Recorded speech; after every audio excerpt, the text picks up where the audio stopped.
귀신집을 사야 합니다. 그래야 대감이 살아납니다. 한양시장이 술렁였습니다. 사람들은 미쳤다며 웃었지만 그날 밤 흉가 마루 밑에서 살아있는 숨소리가 들려왔습니다. 그리고 그 밑에는 조선을 뒤집을 진실이 있었습니다. 여러분, 오늘 제가 들려드릴 이야기는 그냥 귀신 이야기가 아닙니다. 귀신보다 더 무섭고 귀신보다 더 슬프고 귀신보다 더 오래 살아남은 어떤 인간의 이야기입니다. 구독과 좋아요는 더 많은 이야기를 전하는데 큰 힘이 됩니다. 때는 조선 중기 경기도 어느 산자락이었습니다. 산을 등지고 선 낡은 기와집 하나가 있었으니 마을 사람들은 그 집을 일컬어 귀신의 집이라 불렀습니다. 흉가였던 것이지요.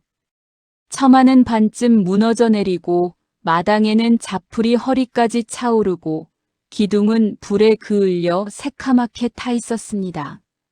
낮에도 그 집 앞을 지나는 사람은 고개를 돌렸고 밤이 되면 아예 그 골목 근처에도 얼씬하지 않았던 것이지요. 마을에는 이런 소문이 돌았습니다. 저 집에 들어간 사람은 돌아오지 않는다.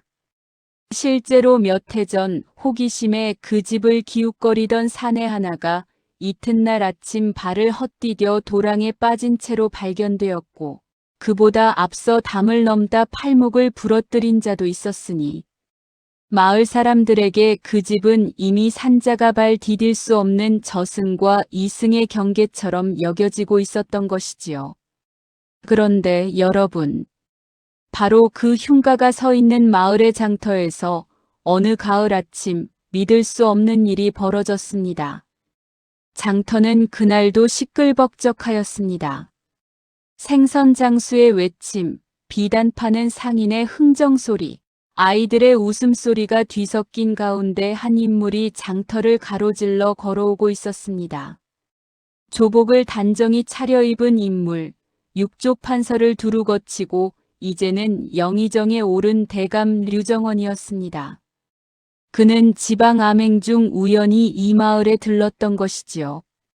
바로 그때였습니다. 군중 사이를 비집고 나온 작은 그림자 하나가 류정승의 앞을 막아선 것이 여러분 놀랍지 않습니까? 12살쯤 되어 보이는 소년이었습니다. 다 해진 삼배적삼에 맨발은 흑투성이었고 두 뺨은 홀쭉하게 꺼져 있었으나 그 눈만큼은 달랐습니다. 마치 늙은 선비의 눈처럼 무겁고도 맑은 눈이었습니다.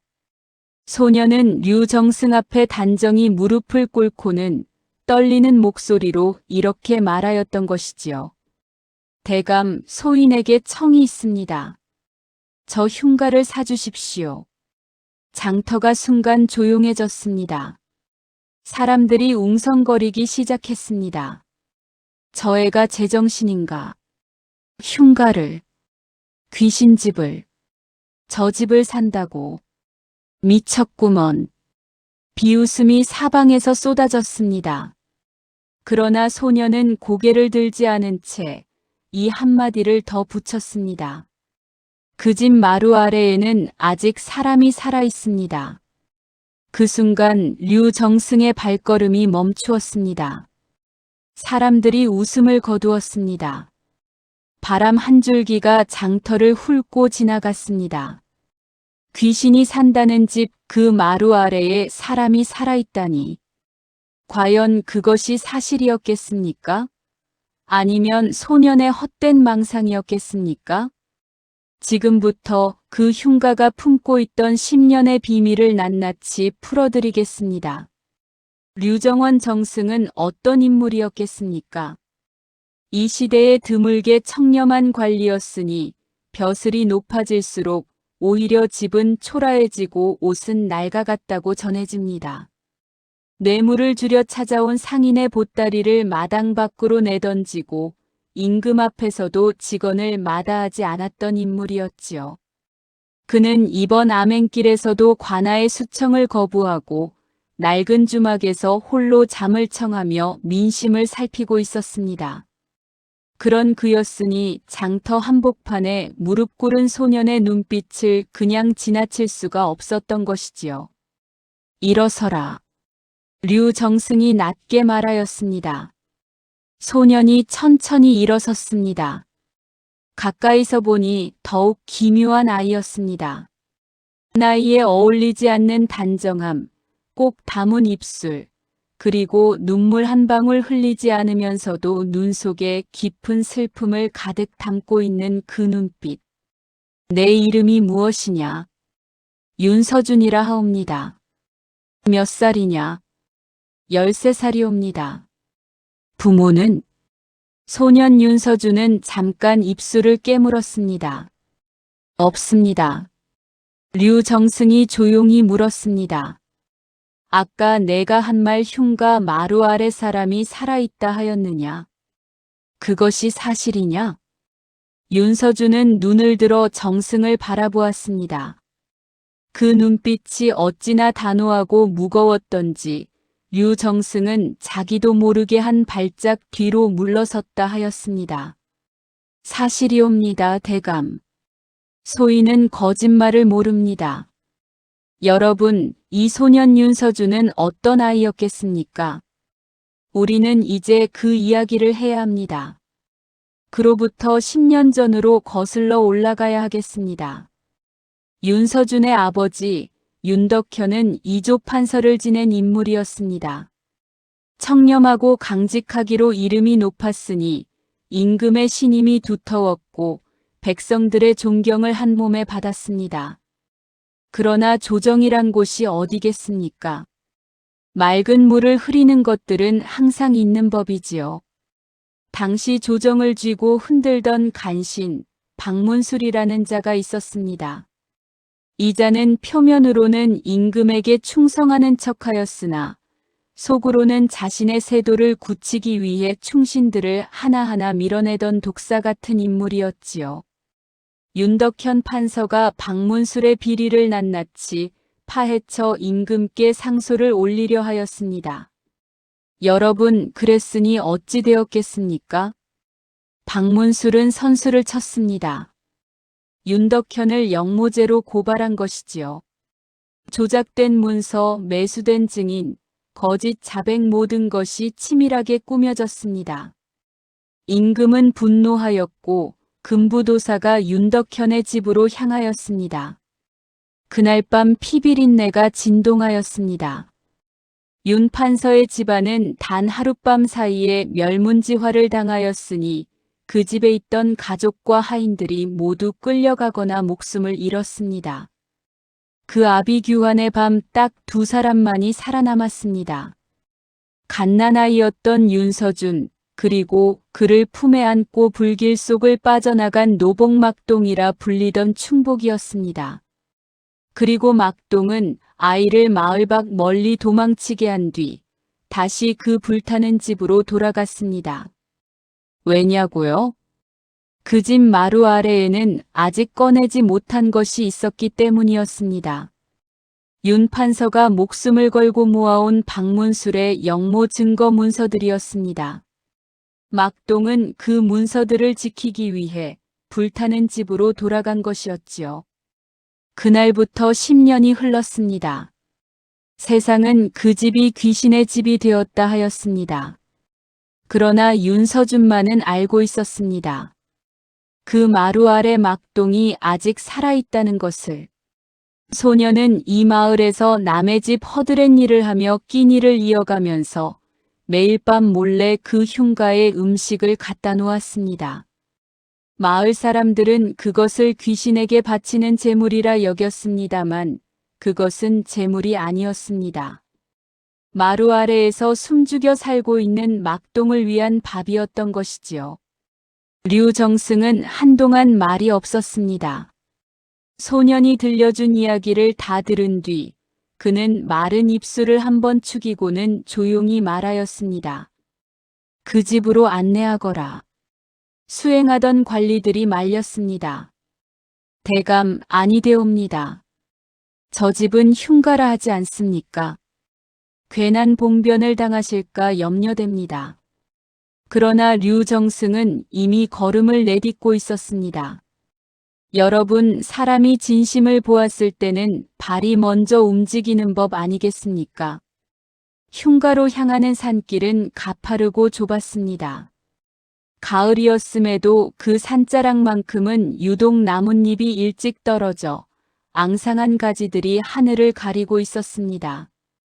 발밑에는 낙엽이 쌓여 바스락바스락 소리를 냈고 멀리서 산까마귀 한 마리가 울며 날아올랐습니다. 관리들이 서로의 등을 바짝 붙이며 걷는데 윤서준만이 앞장서 걸었습니다. 아이의 발걸음은 두려움이 없었습니다. 아니, 두려움이 있었으되 그보다 더 큰 무언가가 그 발걸음을 이끌고 있었겠지요. 집이 눈에 들어왔습니다. 아, 여러분. 그 광경이 어떠하였겠습니까? 처마는 반쪽이 내려앉아 기울어져 있었고 기와는 곳곳이 깨져 이끼가 두텁게 끼었습니다. 담은 허물어진 자리가 여기저기 보였고 마당 안의 우물 위에는 두꺼운 이끼가 덮여 있었습니다. 대문은 한쪽 경첩이 빠진 채로 삐걱대며 열려 있었으니 마치 그 집이 입을 벌리고 기다리는 것처럼 보였습니다. 기둥 곳곳에 불에 탄 흔적이 까맣게 남아 있었습니다. 10년 전 그날 밤의 흔적이 세월이 지나도 지워지지 않은 채 그 자리에 남아 있었던 것이지요.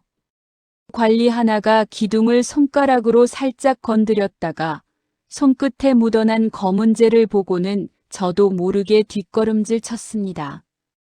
일행이 안으로 들어섰습니다. 마루가 발밑에서 삐걱 소리를 냈습니다. 발소리가 허공에 울리는 것처럼 크게 퍼졌습니다. 방문을 열자 퀴퀴하고 눅눅한 냄새가 훅 끼쳐왔습니다. 오랫동안 사람 기척이 없었던 집의 냄새, 습기와 먼지와 시간이 뒤섞인 무겁고 서늘한 냄새였습니다.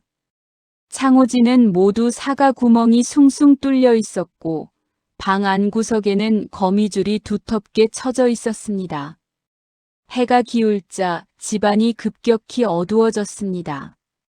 바로 그때였습니다. 끼익. 바람 한 점 없는데 마루 끝쪽 문이 혼자 흔들렸습니다. 관리 하나가 비명을 삼키며 류정승의 소매를 붙잡았습니다. 쓱쓱.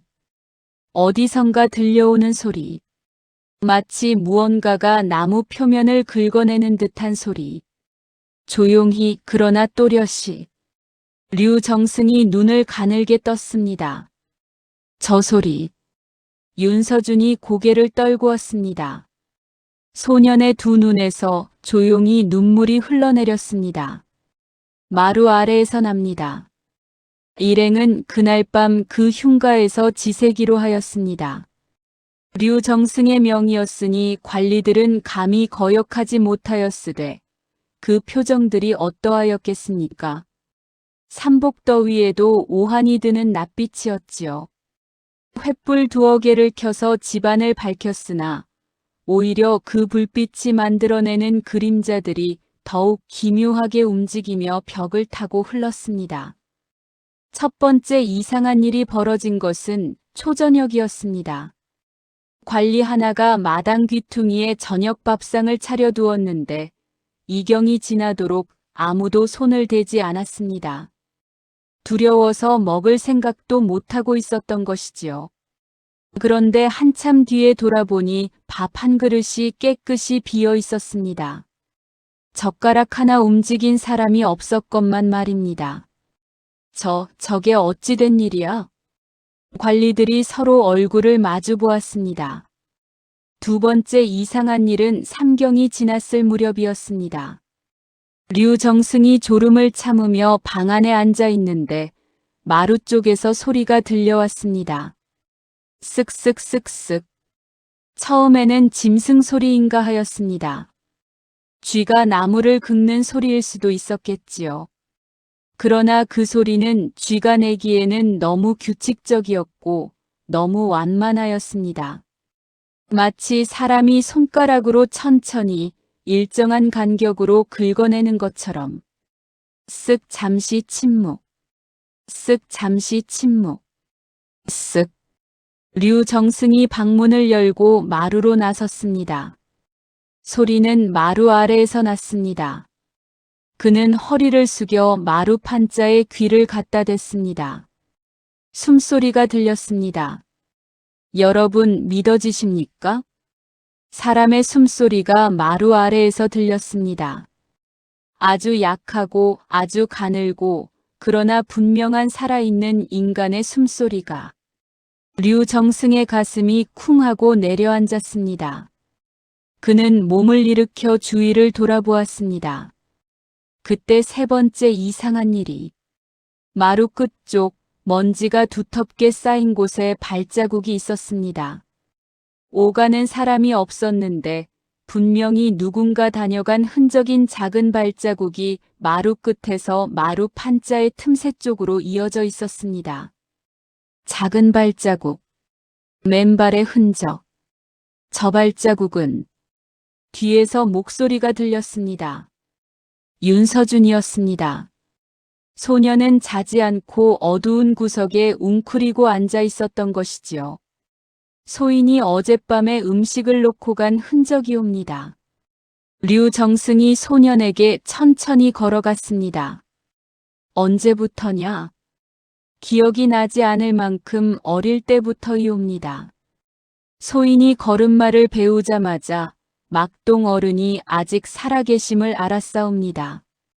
그때부터 매일 밤 무엇이든 구할 수 있는 것을 구해 이마루 끝에 놓아두었습니다. 그가 나오지 않더냐? 나오지 않습니다. 아마. 소년이 잠깐 눈을 감았습니다. 아마 그 안에 지켜야 할 것이 있기 때문일 것이옵니다. 류정승은 오래도록 마루를 내려다보았습니다. 10년. 사람이 마루 아래에서 10년을 살았다. 그것이 가능한 일이겠습니까? 그러나 저 숨소리는 분명히 들렸습니다. 빈 밥그릇은 분명히 보였습니다. 사람의 발자국은 분명히 남아 있었습니다.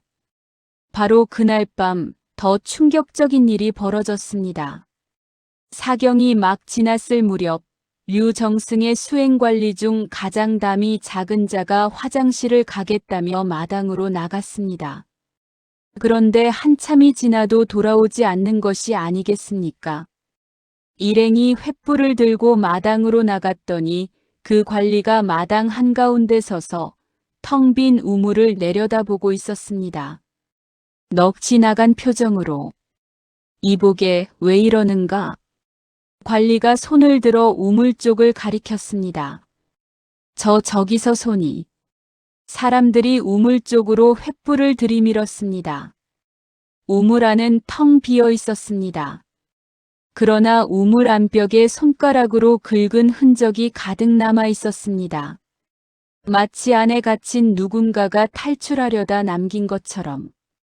관리는 그 자리에서 기절하였고 2명이 그를 들쳐 메고 방으로 들어갔습니다. 그러나 류정승은 혼자 그 자리에 남아 우물 안의 흔적을 한참 들여다보았습니다. 그의 눈에 서서히 한 가지 생각이 피어오르고 있었습니다. 저 흔적은 귀신이 남긴 것이 아니다. 살고자 하는 인간이 남긴 흔적이다. 그렇다면 저 마루 아래에 정말로 살아있는 사람이 있다는 말인가? 이튿날 새벽이었습니다. 류정승은 동이 트기도 전에 일어났습니다. 그는 윤서준을 깨웠습니다. 마루를 열자. 소년의 눈이 커졌습니다. 그리고는 이내 깊이 고개를 끄덕였습니다. 일행이 마루 앞에 모였습니다. 마루는 단단한 참나무 판자로 짜여 있었습니다. 10년의 세월에도 썩지 않은 묵직한 판자들이었습니다. 아마 처음 지을 때부터 잘 만들어진 집이었겠지요. 관리들이 끌과 장도리를 들어 판자를 들어 올리기 시작했습니다. 삐걱삐걱. 판자 하나가 들렸습니다. 그 순간 냄새가 올라왔습니다. 흙냄새, 습기 냄새, 그리고 무언가 묵은 것들의 냄새. 그러나 그것이 전부가 아니었습니다. 살아있는 것의 냄새가 섞여 있었습니다. 두 번째 판자, 세 번째 판자가 들렸습니다. 어둠이 드러났습니다. 마루 아래 아무것도 보이지 않는 까만 어둠이. 관리 하나가 횃불을 그 안으로 들이밀었습니다. 불빛이 아래로 퍼지며 서서히 그 공간의 모습이 드러났습니다. 여러분, 그 광경이 어떠하였겠습니까? 마루 아래는 단순한 흙바닥이 아니었습니다. 누군가가 파낸 좁은 공간이 있었습니다. 사람 하나가 겨우 웅크리고 앉을 만한 크기의 굴이었습니다. 벽면은 손으로 다진 흙이 굳어 있었고 한쪽 귀퉁이에는 낡디 낡은 이불 조각이 덮여 있었습니다. 이불 옆에는 깨진 사기 그릇 하나, 녹슨 물병 하나, 그리고 나무로 된 짤막한 서랍 상자 하나. 그리고 그 굴 깊은 곳에서 움직임이 있었습니다. 아주 천천히, 아주 조심스럽게. 누구냐? 쉰 목소리가 나왔습니다. 10년 동안 제대로 쓰지 못한 목청에서 나오는 소리였습니다. 말소리인지 바람소리인지 분간이 어려울 만큼 가늘고 떨리는 소리였습니다. 윤서준이 앞으로 나섰습니다. 막동 어른. 저입니다. 서준이옵니다. 잠시 침묵이 흘렀습니다. 그리고는 무언가가 천천히 기어 올라왔습니다. 여러분, 울음이 나오는 광경이었습니다. 손이 먼저 나왔습니다. 나무 껍질처럼 갈라지고 주름진 손이. 손가락 마디마다 굳은 살이 겹겹이 박혀 있었고 손등은 뼈가 도드라질 만큼 앙상하였습니다. 이어서 얼굴이 드러났습니다. 여든이 다 되어 보이는 그러나 실은 쉰이 간 넘은 사내의 얼굴이었습니다. 10년의 지하 생활이 그를 그렇게 만들어버린 것이었지요. 머리카락은 새하얗게 새어 있었고 수염은 가슴팍까지 내려와 있었습니다. 피부는 햇빛을 한 번도 받지 못한 탓에 창백하다 못해 반투명하게 보였고 두 눈은 오랫동안 어둠 속에서만 지낸 탓에 빛에 적응하지 못해 눈물이 줄줄 흘러내렸습니다. 몸은 바람이 불면 쓰러질 것처럼 말라 있었습니다. 그러나 그 눈빛, 어둠 속에서도 꺼지지 않은 눈빛이 있었습니다. 살아 있었습니다. 분명히 살아 있었습니다.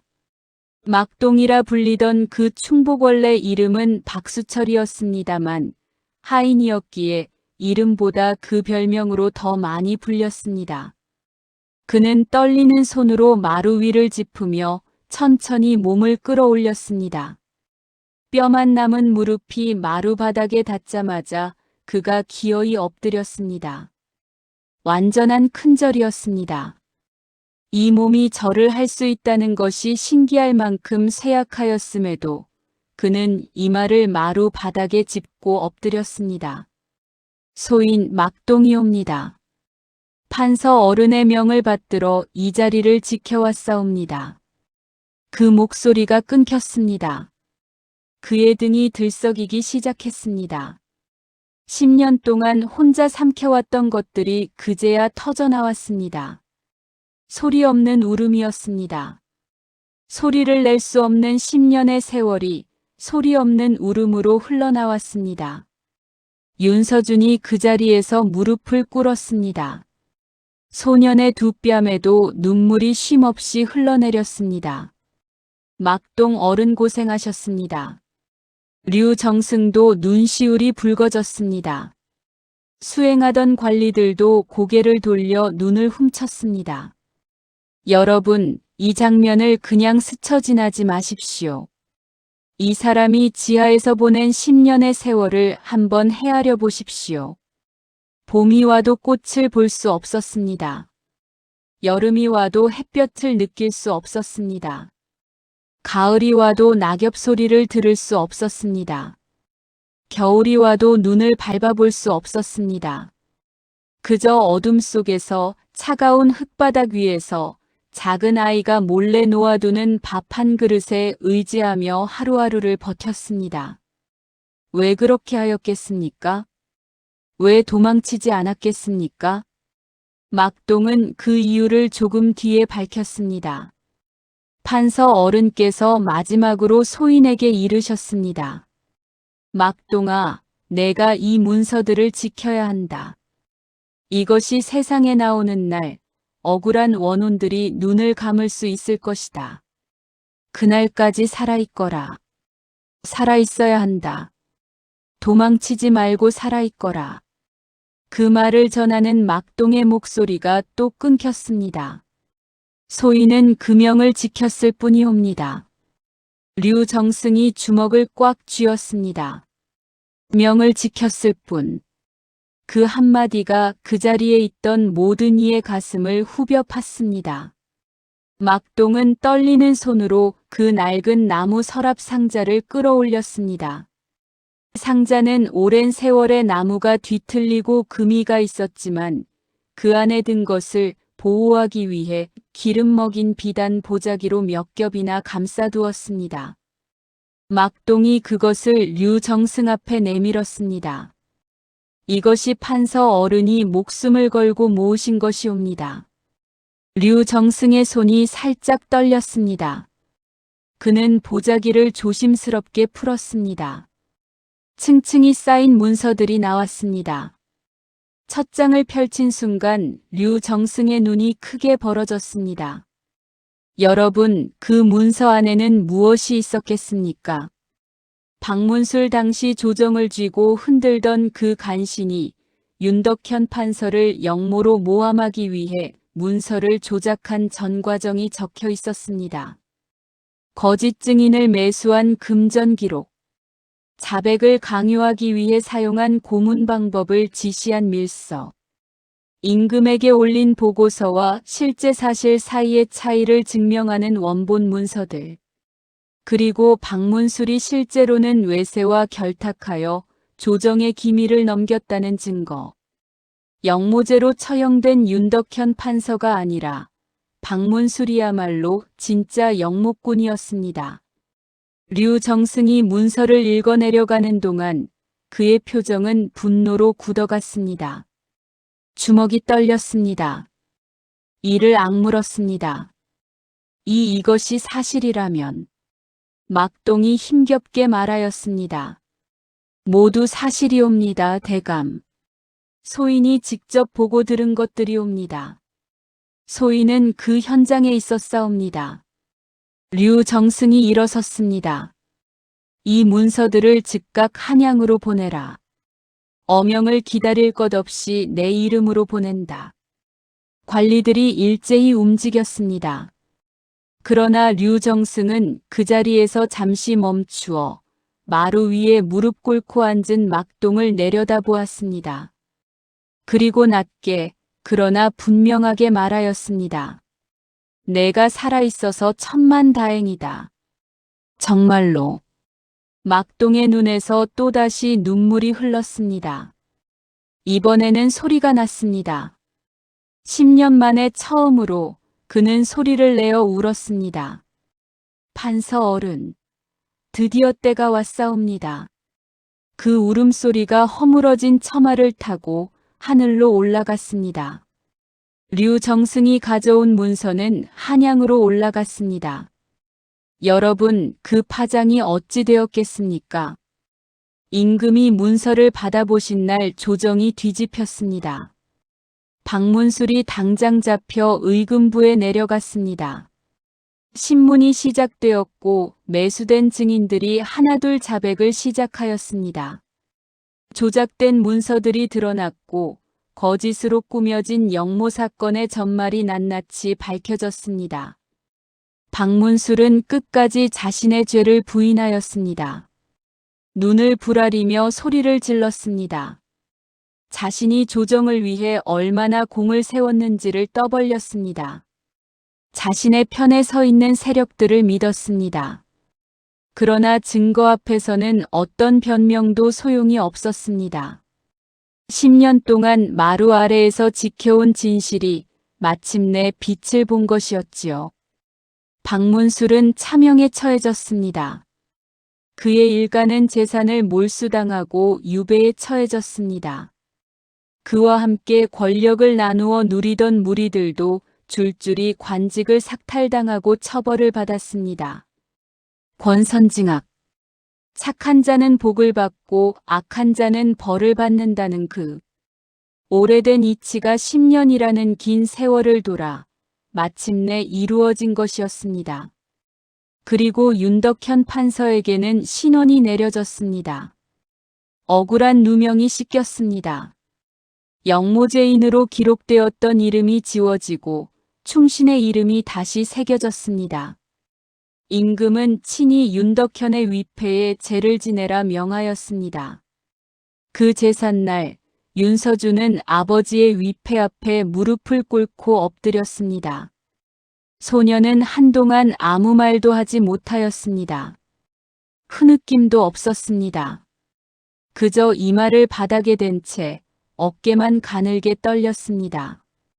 한참이 지나서야 소녀는 고개를 들고 위패를 바라보며 말하였습니다. 아버지, 이제 눈 감으셔도 됩니다. 막동은 그 자리에 함께 있었습니다. 그는 제사 내내 그 자리를 지켰습니다만 제가 끝나고 사람들이 자리를 뜰 무렵 조용히 자리에 누웠습니다. 의원이 달려왔으나 막동은 손을 들어 제지하였습니다. 괜찮습니다. 이제 다 된 것입니다. 그의 눈이 윤서준을 바라보았습니다. 도련님, 잘 사셔야 합니다. 판서 어른의 아드님이니 반드시 잘 사셔야 합니다. 그리고 막동은 조용히 눈을 감았습니다. 10년을 버텨온 몸이 임무를 마치자 비로소 쉬기로 한 것이었습니다. 여러분, 이 사람의 삶을 어떻게 표현하면 좋겠습니까? 충성이라는 두 글자만으로는 부족합니다. 그것은 충성이 아니었습니다. 그것은 사랑이었습니다. 주인을 향한 사랑, 억울한 죽음에 대한 분노, 그리고 반드시 진실이 밝혀져야 한다는 신념. 그것이 그를 10년 동안 살게 하였던 것이지요. 막동의 무덤은 윤덕현 판서의 묘 옆에 나란히 만들어졌습니다. 주인과 충복이 살아서는 함께하지 못하였으나 죽어서는 나란히 누울 수 있었던 것이지요. 흉가는 허물어지지 않았습니다. 류정승의 건의로 그 집은 그대로 보존되었습니다. 문짝을 다시 달고 기와를 새로 얹고 마당의 자풀을 걷어냈습니다. 그리고 마루 앞에는 작은 비석 하나가 세워졌습니다. 거기에는 이렇게 적혀 있었습니다. 충성지가 충성히 살았던 집. 이야기가 마무리될 무렵 한 가지 장면이 더 남아 있었습니다. 그것이 이 이야기의 마지막 장면이었으니 잘 들어주십시오. 봄이었습니다. 막동의 제삿날이기도 하였고 윤덕현 판서의 신원이 내려진 지 꼭 1년이 되는 날이기도 하였습니다. 윤서주는 이제 14이 되었습니다. 그는 혼자 그 집을 찾아갔습니다. 아니, 이제는 흉가가 아니었습니다. 충성지가 충성히 살았던 집이었지요. 소녀는 마루 위에 올라앉았습니다. 다리를 늘어뜨리고 봄볕이 드는 마당을 바라보았습니다. 마당에는 민들레가 피어 있었습니다. 그전에는 보이지 않던 꽃들이었습니다. 집이 다시 숨을 쉬기 시작하자 꽃들도 돌아온 것이었겠지요. 윤서준이 마루 판자를 손으로 한번 쓸었습니다. 그 아래 막동이 10년을 버텼던 어둠의 공간이 있었습니다. 이제 그 공간은 흙으로 메워져 있었습니다. 소년이 조용히 말하였습니다. 이 집은 귀신의 집이 아니었습니다. 마당에서 바람이 불어왔습니다. 민들레 홀씨가 흩날렸습니다. 이 집은 충성이 떠돌던 집이었습니다. 소년의 눈이 붉어졌습니다. 그러나 울지는 않았습니다. 아버지의 아들답게 막동의 도련님답게 눈을 들어 하늘을 바라보았습니다. 여러분, 여기까지가 오늘 이야기의 끝이옵니다. 귀신이 산다는 집 그 소문은 사실이었을 수도 있습니다.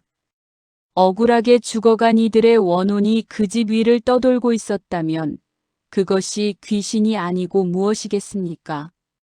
그러나 그 집 마루 아래에는 귀신보다 더 무서운 것이 살고 있었습니다. 포기하지 않는 인간. 주인의 명을 10년 동안 가슴에 품고 어둠 속에서도 꺼지지 않은 눈빛으로 버텨온 충복한 사람이. 우리는 살면서 가끔 이런 생각을 합니다. 나 혼자 버티는 것이 무슨 의미가 있을까? 이렇게 힘들게 참고 있어봤자 아무도 알아주지 않는다. 그럴 때 막동을 생각해 보십시오. 10년을 어둠 속에서 버텼습니다. 아무도 몰랐습니다. 귀신의 집이라 불렸습니다. 그러나 그 버팀이 세상을 바꾸었습니다. 누군가의 억울함을 풀었습니다. 한 아이의 아버지 이름을 되돌려 주었습니다. 보이지 않는 곳에서의 선함은 반드시 언젠가 빛을 봅니다. 그것이 오늘 이아담이 전하는 가르침이옵니다. 오늘도 이 이야기를 끝까지 들어주신 여러분, 참으로 감사드립니다. 다음 이야기에서도 이렇게 다시 찾아뵙겠습니다. 여러분의 오늘 하루가 귀신의 집이 아닌 충성과 따뜻함이 깃든 집처럼 빛나기를 바랍니다.